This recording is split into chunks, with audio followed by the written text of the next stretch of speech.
من قبل كم يوم اعلنوا عن ريزنت ايفل 9، واللي متابعني على قناه الجيمنج بيعرف انا قد ايش احب اللعبه هذه واللي هي ريزنت ايفل. فاذا ما انت مشترك في قناه الجيمنج يعني اشترك الله لا يهينك. ولكن اليوم يا اخوان راح اتكلم عن موضوع ريزنت ايفل 9، ولكن ما راح احلل التريلر ولا راح اتكلم عن الصور اللي طلعوها اللي هي الصور الجديده. راح اتكلم عن نظريه كثير من الناس يعني يوم كنت اقول لهم عنها كانوا يقولوا يب ممكن، وفي ناس يقولوا لي لا مستحيل. وعشان ابدا اتكلم عن النظريه هذه خلونا نرجع لسنه 2024 وتحديدا في مقطع الاسئله حق سيلفستر. ايش دخل سيلفستر؟ تابعوا وراح تعرفوا ايش يقصد. علي فشل يسألني يقول يرحم أمك لعد تقطع وتختفي. أشكرك يا علي أشكرك. بلس كاب كوم قاعدة تشغلنا بالريميكات لأنها ندمانة أنها ذبحت ويسكر بالجزء الخامس وحابين يغيرون الشيء هذا. وش رأيك؟ والله العظيم صراحة أشكرك، يعني أعطيتني رؤية ومنطق رهيب. أنا أتوقع كذلك، أتوقع أنهم راح يسوون حاجة بحيث يغيرون مصير ويسكر. طبعا في هذا المقطع يا أخوان أنا طرحت وجهة نظري لأول مرة يعني في السوشيال ميديا أو إني أكتبها قدام العالم، مع إنه أساس النظرية هذه كنت أفكر فيها من فترة جدا طويلة، خلينا نقول مثلا من 2022 أو 2023. والسبب اللي خلاني أفكر فيها هو الريميكات. بكل بساطة أنا ماني ضد الريميكات، ولكن أنا عندي مشكلة مع بعض الريميكات اللي سوتها كابكوم. فعلى سبيل المثال يعني ريزنت ايفل 3 ريميك، أزفت ريميك ممكن تشوفه بحياتك. جرافيكس جرافيكس أوكي أسطوري، ولكن كمحتوى وقصة شيء جدا سيء، وخذوا كثير من الناس اللي يحبوا الجزء هذا. ولكن خلونا حاليا نتكلم عن الحاضر في الوقت اللي أعلنوا فيه عن ريزنت ايفل 9. طبعا للي ما يدري يا أخوان كنت أبث الحدث هذا مباشرة على الكيك، فاللي مو مسوي لي فولو على الكيك يعني الرابط راح تلقونه في الديسكربشن. وبكل صراحة يعني في الايفنت ذا سووا لنا تهويشتين كذا. أول تهويشة واللي كأنهم كانوا بيقولوا إنه في ريميك لواحدة من الأجزاء، وهذا الشيء اللي أنا ما أبغاه.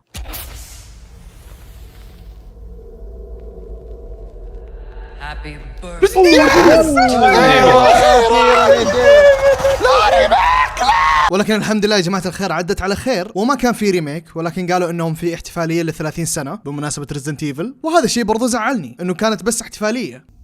دومو هيرمانو بس كذا بس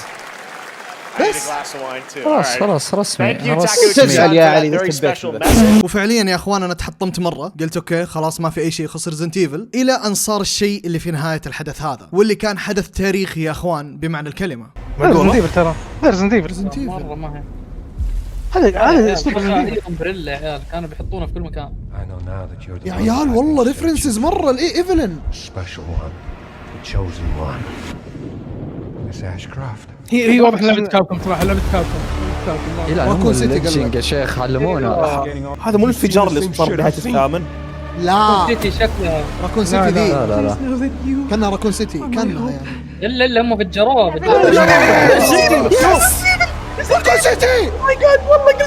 وفي هذه اللحظة يا اخوان رسميا اعلنوا عن ريزنت ايفل 9 واللي بعنوان ريزنت ايفل ريكويم. والحمد لله يا جماعة الخير انها ما هي ريميك، خلاص يكفي ريميكات، نبغى نعرف ايش يصير بعدين. دحين رجعنا الراكون سيتي، رجعنا الاشياء قديمة، وفي ملفات قديمة راح تنفتح. ومن ضمن الملفات هذه يا اخوان هي النظرية اللي تكلمت عنها في سنة 2023 او 24، واللي هي عودة ألبرت ويسكر الى الحياة، او انه كابكوم قاعدين يسوون الريميكات هذه كلها عشان يتكلموا عن موضوع انه ألبرت ويسكر ممكن يكون حي. وخلونا ناخذ الموضوع حبة حبة، وفي حال انه كانت النظرية هذه صحيحة فاحتمال انها تكون حرق لريزنت ايفل 9، الا في حالة انك كنت يعني تشوفني هبيت فعادي كمل المقطع واستمتع بالنظرية هذه، هي مجرد نظرية في الاخير. ويوم بحثت في الموضوع هذا يا جماعة الخير اكتشفت انه في ناس كثير فكروا نفس التفكير اللي انا قاعد افكره، واللي هو انه كابكوم ندمانة انها ذبحت ألبرت ويسكر. وخلونا نبدا حبة حبة. لذلك يا جماعة الخير اهلا بكم في نظرية الوجه المزيف.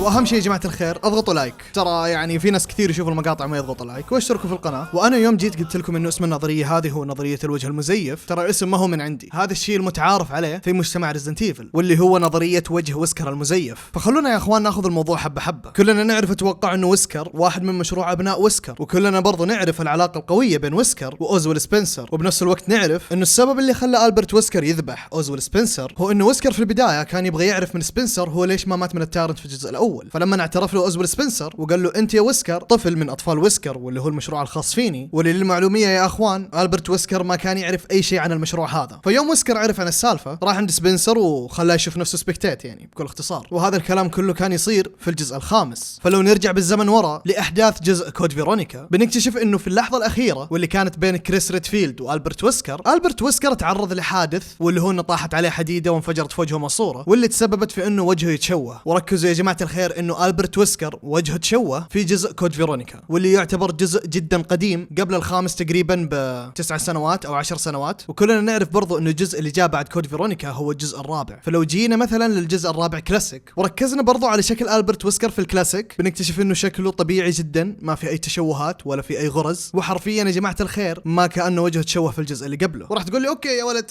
كلاسيك، خلنا في الريميك هو اعادة التصور للكلاسيك اصلا. فبقول لك اوكي هذا شكل ألبرت ويسكر في ريزنت ايفل 4 ريميك، حرفيا يا جماعة الخير ولا فيه اي شيء، ما كأنه في الجزء اللي قبله وجهه تشوه. وحتى يوم طلع في الجزء الخامس بالشكل الرهيب اللي كلنا شفناه، الادمي حرفيا كأنه بدل وجهه يا جماعة الخير. اوكي بنقول انه كل الشخصيات تغيرت، كريس فجأة صار معضل وشكله اختلف 180 درجة عن كريس اللي نعرفه، وجيل برضو تغير شكلها، وألبرت ويسكر برضو تغير شكله، ولكن الشيء المفروض يبقى ثابت هي شخصياتهم وافكارهم ودورهم في القصة والاشياء اللي صارت معاهم، نفس الشيء اللي صار مع ألبرت ويسكر واللي هو التشوه اللي جاء على وجهه. ولكن بالنسبة لي يا جماعة الخير اشوف انه الجزء الخامس ما نقدر نعتمد عليه اعتماد كلي على شكل ألبرت ويسكر، لانه زي ما قلت لكم طلع في 4 ريميك، فهذا شيء كافي جدا انه نعتمد على شكل ألبرت ويسكر اللي طلع في 4 ريميك. خلونا ننسى الجزء الخامس الان واللي كان نازل في سنة 2009، والتواريخ مهمة يا جماعة الخير، وننتقل لسنة 2021 وتحديدا وقت صدور لعبة ريزنت ايفل فيلج او ريزنت ايفل الثامن. والكلام يا اخواني اللي بقوله ذحين جدا مهم، واحتمال اذا طلع الكلام صحيح راح يكون حرق جدا كبير لريزنت ايفل 9، لانه ذحين راح اتكلم عن الربط بين ريزنت ايفل 9 وريزنت ايفل 8. وفي ريزنت ايفل 8 يا اخوان، وتحديدا في الاستراتيجي بورد اللي كان مسويها هايزنبرغ واللي كان حاط فيها اشياء جدا كثيره، بنلاحظ فيها شيء جدا غريب، واللي هو الشيء هذا. ما تذكركم الصوره هذه بشخص او شخصيه معينه؟ اوكي خلوني اوضح لكم الصوره بشكل اوضح، لانه اتوقع انها ما هي واضحه هنا. اتوقع كذا مره واضحه، لانه الصدق يا اخوان الشكل جدا مألوف، وخصوصا لما نسوي الحركه هذه. بالضبط يا جماعه الخير، ألبرت ويسكر بالشكل الجديد اللي طلع في الريميك كانت صورته موجوده في ريزنت ايفل 8 وتحديدا في الاستراتيجي بورد حقت هايزنبرغ. في ناس بتقول يا ولد ما هو ويسكر، الشكل تقريبا مختلف، وانا اتفق انه الشكل مختلف، لانه شكل ألبرت ويسكر الجديد اللي طلع في الريميك بينه وبين الصوره هذه الموجوده في الاستراتيجي بورد حق هايزنبرغ تقريبا 17 سنه او 16 سنه. اضف الى ذلك انه ألبرت ويسكر مواليد 1960، بمعنى انه عمره حاليا في سنه 2025 او على اطلاق ريزنت ايفل 9 واللي هي 2026 تقريبا 66 سنه او 67 سنه. فانا اشوف من المنطقي انه معالم الوجه تتغير، يكبر في السن وتبان التجاعيد على وجهه. ولكن السؤال المهم هنا، الصوره هذه انأخذت متى؟ هل هي بعد ريزنت ايفل 5 او بعد ما مات ويسكر في البركان وقدروا ينقذونه بطريقه ما؟ لانه الصوره جدا صغيره يا اخوان، وما هو باين ذيك التفاصيل فيها، كل اللي باين يعني انه ويسكر كبير في العمر، او هذا اللي واضح لنا يعني انه كبير في العمر وشعره صاير طويل مره، وما في اي اثار للتشوهات اللي صارت له برضه في كود فيرونيكا او من اثار البركان. هذا اذا احنا باقي معتمدين على سالفه انه مات في البركان في الجزء الخامس، لانه هذا الموضوع بحد ذاته يطرح لنا سؤال ثاني. والسؤال بكل بساطه، اذا كانت الصوره هذه تخص ويسكر، وهذا احتمال جدا كبير انها تخص ويسكر، فهو احتمال من الاحتمالين. الاحتمال الاول انه نجا بطريقه ما من الشيء اللي صار في الجزء الخامس، او انه يا اخوان انه ويسكر اللي كان في الجزء الخامس كان طول الوقت عباره عن نسخه من ألبرت ويسكر الحقيقي. اوكي موضوع النسخ جدا غريب، ولكن ما هو غريب على سلسله ريزنت ايفل، لانه بالافلام السينمائيه حقت ريزنت ايفل كانوا دائما يروجون لفكره المستنسخين او الكلونز. واذا قلنا انه الافلام هذه جدا قديمه والمفروض انه ما ناخذ فيها، عندكم المسلسل الاخير اللي نزل على نتفليكس واللي كان ألبرت ويسكر فيه خال ما ادري ليش. ولكن الشاهد بالموضوع انه ألبرت ويسكر اللي كان بالمسلسل هذا فيه منه 3 نسخ، ولو تركزون في الصوره هذه يا اخوان اللي في النص هذا هو ألبرت ويسكر الحقيقي، والثلاثه اللي وراه هذول كلهم مستنسخين، واسمائهم اللي اتذكر انها كانت غبيه، واحد اسمه بيرت، واحد اسمه آل، والثاني اسمه ويسكر، هذا على حسب ما اتذكر يعني، ولكن اسمائهم كانت بالطريقه هذه. فسالفه المستنسخين في سلسله ريزدنت ايفل حاجه جدا قديمه من الافلام القديمه، واللي قد تكون فكره مطروحه لاعاده ألبرت ويسكر للحياه، او في هذه الحاله في اعاده ادراج ألبرت ويسكر في احداث القصه. وعلى سيره المسلسل بوريكم لقطه من المسلسل واللي كان يتكلم فيها واحد من نسخ ألبرت ويسكر عن ألبرت ويسكر اللي مات في البركان في الجزء الخامس. So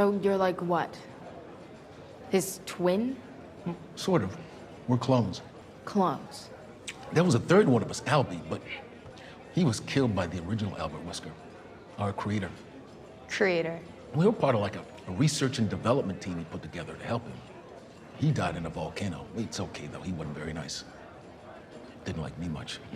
وزي ما شفتوا يا اخوان كلامه كان واضح انه يقصد فيه ألبرت ويسكر اللي مات في الجزء الخامس، وهذا الشيء برضو يثبت ان المسلسل مطلع على احداث القصة واللي هي في اللعبة يعني. وخلونا يا اخوان نرجع برضو للصورة اللي لقيناها في الاستراتيجي بورد حقت هايزنبرغ، واللي زي ما قلت لكم يا اخوان انا مقتنع انه الصورة هذه لها علاقة بألبرت ويسكر، لانه في كلام قريته وكلام الصراحة ما هو منطقي، يقولوا انه الشخص هذا اللي في الصورة هو اوزويل سبنسر، وهذا الكلام غير صحيح. لو كان الشخص هذا هو اوزويل سبنسر ليش في الصورة نفسها خط بينه وبين كريس ريدفيلد؟ وش العلاقة بينه وبين كريس؟ وفي هذه الحالة الشخص الوحيد اللي يجي على بالي هو ألبرت ويسكر، لانه من المنطقي يا اخوان انه في علاقة جدا قوية بين ألبرت ويسكر وكريس ريدفيلد. ستارز القصر حق الجزء الاول، كود فيرونيكا والجزء الخامس. ولكن الناس اللي قالوا انه الشخص هذا احتمال هو اوزويل سبنسر هو بسبب التريلر حق ريزنت ايفل 9، لانه شفنا شخص معطينا مقفاه شعره طويل ومن الواضح انه هو الفيلن حق ريزنت ايفل 9، فالناس قالوا احتمال انه هذا هو اوزويل سبنسر. ولكن كلنا نعرف انه اوزويل سبنسر ودع الملاعب من ريزنت ايفل 5، الا لو انه برضو حتى سبنسر عنده مستنسخين، هذا موضوع ثاني تماما وانا استبعد الشيء هذا. وبيجيني واحد برضو بيقول اوكي حتى ويسكر مات في الخامس، ولكن هل اللي مات في الخامس هو فعلا ويسكر ولا كان هو الشخصية المستنسخة من ألبرت ويسكر؟ وهنا راح ندخل في دوامة ثانية. فإذا افترضنا يا اخوان الشخص اللي في كود فيرونيكا واللي تشوه وجهه هو ألبرت ويسكر الحقيقي اللي حسبنا انه مات في الجزء الاول، واللي احتمال كبير انه تكون هذه صورته لسه باقي على قيد الحياة، والشخص اللي طلع لنا في الجزء الرابع هو النسخة من ألبرت ويسكر واللي ماتت في الجزء الخامس، فهنا يا اخوان قد يكون فعلا الموضوع منطقي، وخصوصا يا اخوان انه احنا استندنا على افكار قد تكون مطروحة لعودة ألبرت ويسكر في الجزء التاسع، خصوصا يا جماعة الخير انه احنا راجعين لراكون سيتي، راجعين للار بي دي، راجعين للاساس بالقصة هذه كلها. فاتمنى حرفيا انه النظرية هذه تطلع صحيحة ونشوف ألبرت ويسكر وش يبغى من جريس وليش هو يستهدفها. وخلاصة الموضوع يا جماعة الخير انا اشوف انه في اثنين ألبرت ويسكر، الاول هو اللي كان معانا من الجزء الاول الى كود فيرونيكا، والشخصية الثانية هي اللي استمرت معانا من الجزء الرابع الى ريزنت ايفل 5 واللي انتهت هناك. وعودة الشخصية الرئيسية اللي هي ويسكر اللي ما هي مستنسخة راح تكون في ريزنت ايفل 9، وقد تكون يا اخوان هذه كلها خطة من ألبرت ويسكر، لانه ألبرت ويسكر يا اخوان شخص جدا ذكي وعبقري جدا، ولا ننسى برضو انه خبيث. وظهور صورة ألبرت ويسكر على الاستراتيجي بورد حقت هايزنبرغ هذه الحالة تبين انه احتمال جدا كبير انه ألبرت ويسكر باقي على قيد الحياة، وانه